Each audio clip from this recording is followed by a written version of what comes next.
Hello everyone, my name is Puneet. I'm part of Informatica Data Integration Engineering team. The topic of today's presentation is Introduction to a Data Engineering Streaming, which is Kafka on Azure Databricks.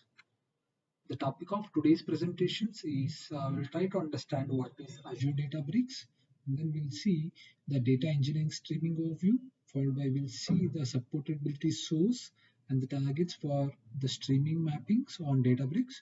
Then we'll see how to create a CCO creations for the Databricks, and then we'll see how to create a Kafka connections, and then demo followed by the references. Before we start, let's try to understand what is Databricks.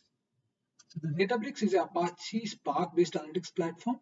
It is optimized for the cloud services platform. Here, the Databricks can be hosted on both Azure and AWS. In our demo, we'll be going to cover on Azure Databricks. So this is the workspace UI. It looks like from the Azure portal.azure.com, where you can create your own workspace. And once the workspace got created, this workspace will mainly use to manage the users and create and update and delete different the Databricks clusters, and also to manage the Databricks notebooks, the DBFS file systems, the libraries, and jobs. Each workspace also can contain multiple Databricks clusters. So this is a screenshot which I've taken from one of the workspace UI. This is how the UI workspace UI looks like. From here, under the clusters, you will be having an option to create a create cluster. So this is how you could click on the create cluster and create a Databricks cluster. And having this Databricks cluster, you can create a CCO creations, and you can run your DES, the data, and the streaming mapping on the Databricks engine. So now let's try to understand the overview about the data engineering streaming and Informatica.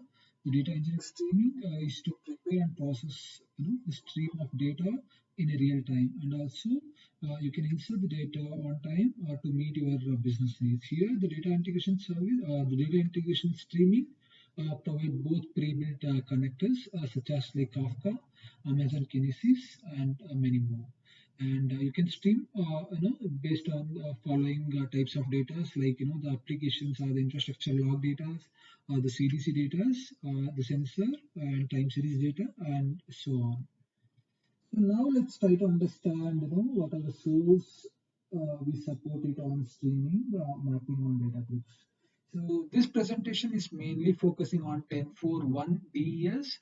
So on 10.4.1, we started supporting the Confluent Kafka, even on the Kafka, the plain Apache Kafka as a source. So make sure the Kafka, the Confluent Kafka has to be hosted only on the Azure or the AWS services, the cloud services. Amazon Kinesis has to be hosted only on the AWS, and the Azure Event Hub should be on only the Azure. So you can run your streaming mapping on a AWS Databricks services, or the Azure Databricks services. And these are the four types of sources which we support it at present on 10.4.1 DES. So as this, the presentation or the demo is part of Kafka, make sure your Kafka is hosted only on Azure or on AWS. So these are the targets which we support it to run a streaming mapping on Databricks environment.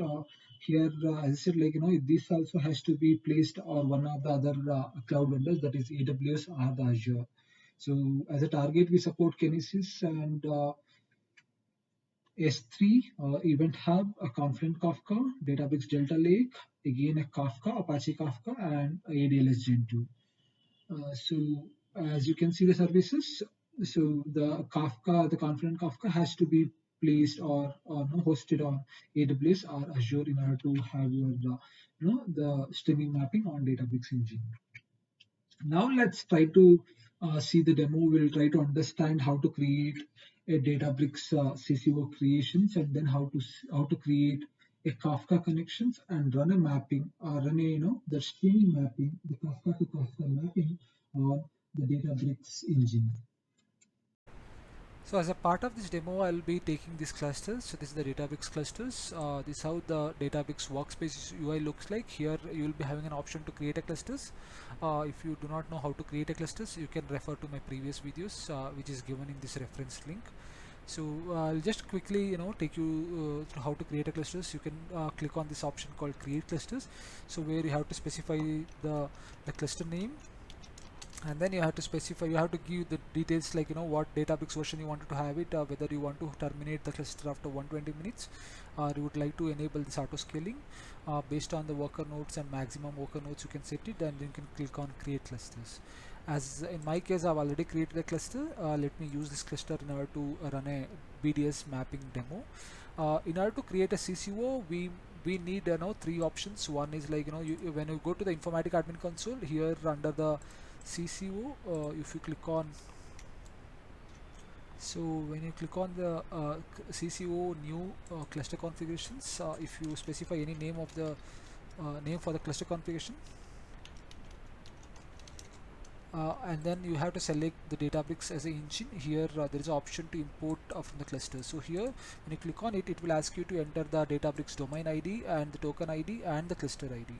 Now if you come back to your Databricks cluster, on the URL you could able to see what is your this is what your domain ID, domain name, and this is what your the cluster ID. So this is what you can get it, and in order to get the token ID, you have to click on the accounts, and in the admin settings, you will be having an option. Sorry, in the user settings, you will be having an option to click on generate a token. Once you click on it, so this will by giving the comments, it will generate a token, so that can be used in order to create a Databricks CCO connections. So in my case, I have already created a connection, so I have a ready connection, so which I will be using it on this demo. So now in order to run a mapping, a Kafka to Kafka real-time processing mapping, DS mapping, let's create a Kafka connections. In order to create a connections, you have to click on connections, click on new connections. Under the messaging, you will be having an option called Kafka. So click on OK. So where you have to specify the connection name, and then you have to specify the broker details. So when you specify the broker details and the port number, then you could able to create a connections. As I've already created connections, I'll be using this connection in order to run a BDS or DS mapping. So now we have a Databricks CCO creations ready and the Kafka connections ready. Let's quickly move on to a developer tool. From there we'll try to develop a simple pass-through BDS mapping, and we'll run it on Databricks engine.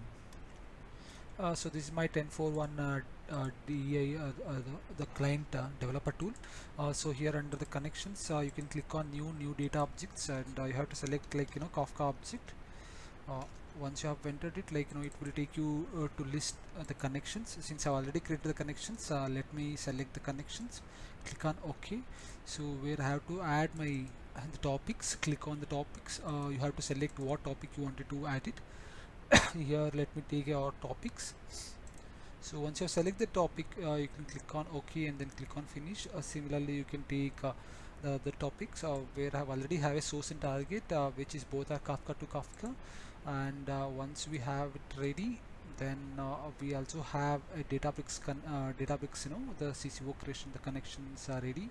So now to run a mapping, you have to click on the runtime. In the runtime, you have to select a new engine called Databricks. Under the connections, you have to select the Databricks connection type. Once it is done, then you can specify your the batch interval time and the cache interval times and all, and you can also specify like if you have a state store connections in order to recover or to resume the mapping from the checkpoint directory where it stopped.